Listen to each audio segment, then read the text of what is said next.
Hey everybody, what's going on? I'm Alan. This is the Gibson Garage Speed Shop YouTube channel, and I am in the middle of rebuilding a transmission, and I've got more to do after this. And there's so many countless times before where I wish I've had a parts washer. So I've decided it's time to just go get one. And of course, you know, budget is always a factor in these things when you just gotta drop money, you know, on a big ticket item. So I went to Harbor Freight and got their 20-gallon washer here. So let's tap into it and see what it's about.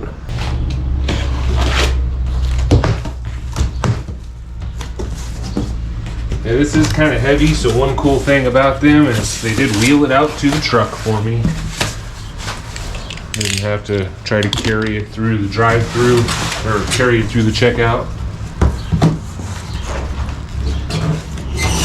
Oh, that was spring-loaded, kind of scared me. I don't know what that is. This end up. Okay. Lots of little nuts and bolts there. Ah, the good old instructions. These must be the legs, maybe. Set those right there. And see if we can get this out.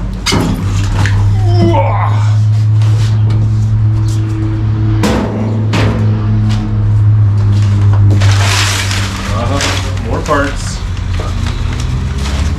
That's the work tray.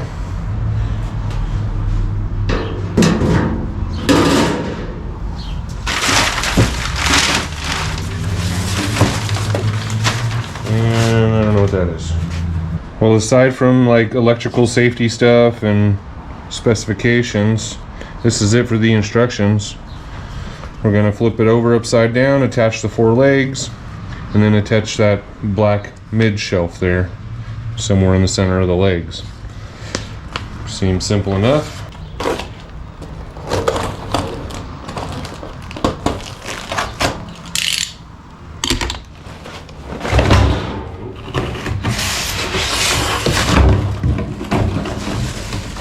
The little bendy hose is in there too.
Okay, so the directions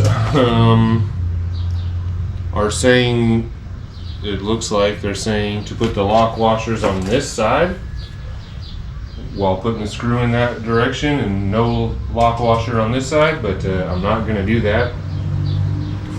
So pay attention to that. I don't think that's how it should be, in my opinion.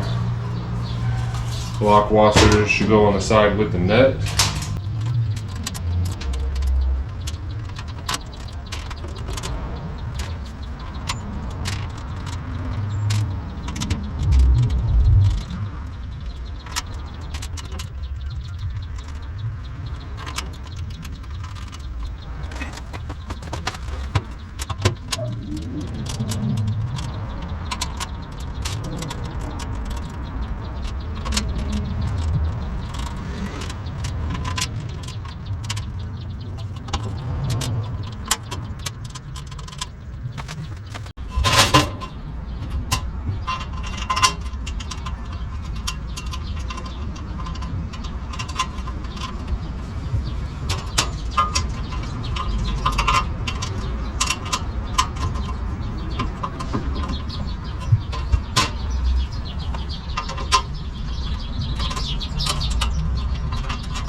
I'm not going to tighten any of those legs up just yet until I get all these started.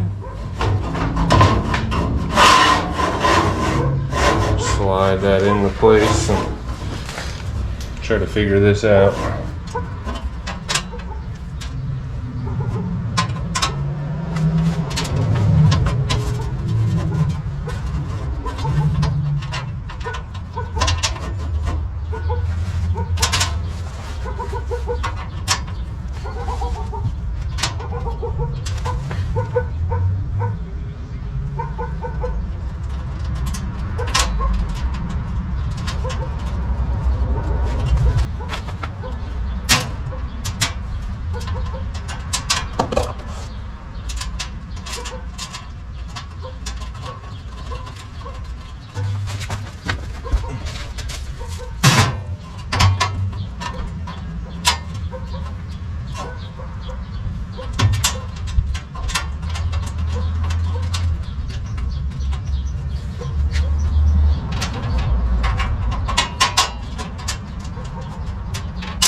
Now I'm going to go through and with a 10mm and a Phillips head, try to tighten these up as evenly as possible so these all get pressed into place and not bound up.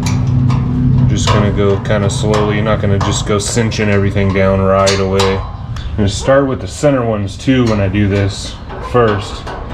That'll suck the legs up into the corners. Then you tighten the outer ones.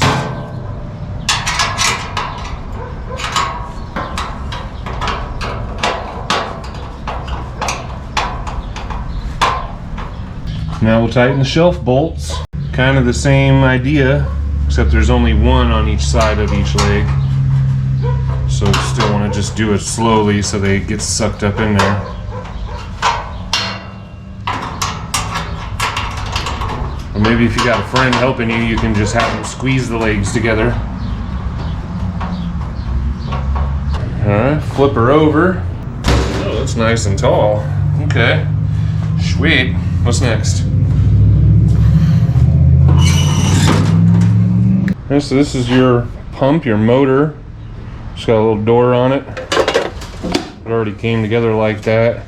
And then this is a little cover, I guess, to help protect from the splashing. Highest liquid level. Okay, maiden. We're gonna slide the cord through from the inside.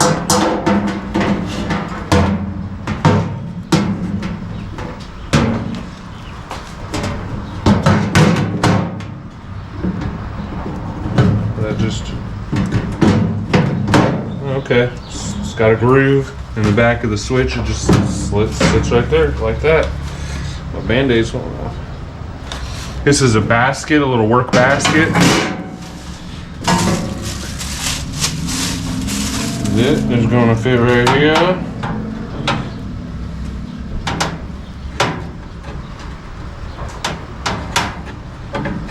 Big rubber O-ring, so finger tight is probably good enough. Now I can already tell you, I wish this was more straight up and down. I already feel like I'm gonna have to duck or stand back. A little more straight up and down on that would be nice. So I'm realizing this is gonna require a lot of fluid. You know, you wanna fill this whole thing up, or maybe save on some fluid and just work without the tray. Just work down there in the bottom, maybe. And then then you don't have to use as much fluid. And then there's a drain plug right there, so that's cool. And that's it. That's as simple as it gets, I guess. So now, obviously, you're going to need some sort of solvent. And the instructions say it over and over again, you don't want to use anything that's flammable or chlorine based. You want to use something that's water based. So this is what they had to offer at Harbor Freight. And this particular stuff says it will make 200 gallons. I guess we don't have to pour the whole thing in here. There are, 1 part of degreaser to 20 parts water for machine scrub use, nylon scrub pad. So this is 20 gallons. This would make the whole gallon of this pretty much 21 gallons. I don't know if 21 gallons would be too much, but maybe you can leave it a little extra strong, dump this whole gallon in here, and then fill the rest of it up to the line with water. And that'll probably get you right where you need to be for the most part. Or like I said, you can make it as strong as you want. You can get a couple gallons of this and use just this without the tray, work down in the bottom, whatever your heart desires, I guess. I am gonna go ahead and tighten this up.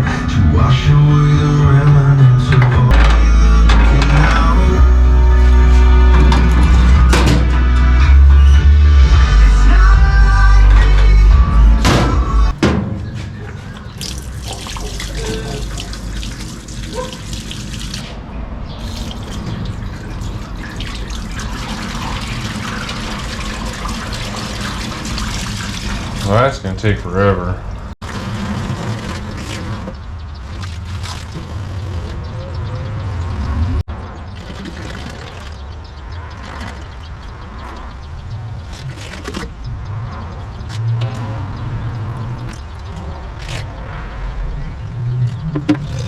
Another thing you got to think about while you're at the Hobo Freight is picking yourself up a brush.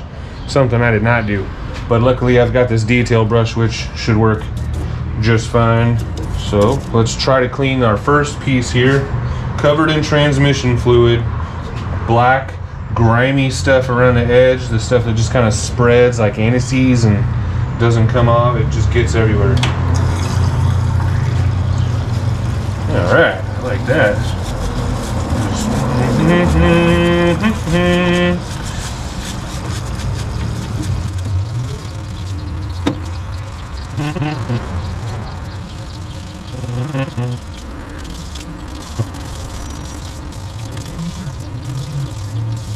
Look at this stuff. It splashes all over the place. You might want to get yourself some of those long, like, dish gloves. But obviously that makes things way easier. And of course the type of degreaser you use matters. You probably just use dish soap, was actually one of the recommendations in the instructions. But that stuff is not expensive at all. Well, that's the 20-gallon Harbor Freight parts washer. It is sure is nice to have a big tub full of cleaner and a sprayer and just submerge your parts. So much nicer, and it's going to be so helpful in the future. Tell me what you guys think. Please like, please subscribe, please hit the bell, and follow me on Facebook, Instagram, and TikTok as well, all under Gibson Garage Speed Shop. And until next time, peace.